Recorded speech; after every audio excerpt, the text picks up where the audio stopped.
G'day, today I want to talk to you, well, in fact, I want to ask you a question.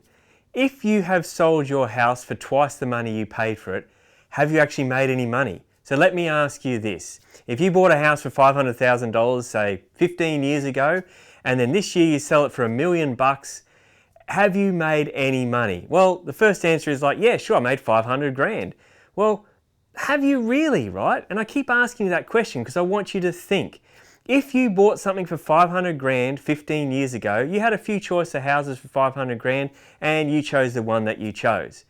Then you come fast forward 15 years later and you sell it for $1 million. Well, what are your choices now for $1 million? Is your house next door $1 million just like it was 500,000 15 years ago? What is the value of that $1 million now? What does it get you? Because the numbers on a page or the numbers on a contract are irrelevant to what the money actually gets you in the market at that time. If you can measure the value of your house as the value of your house, right? So back 15 years ago, you could get your house for 500 grand. That's one house value. Now you sell it for $1 million, that's one house value.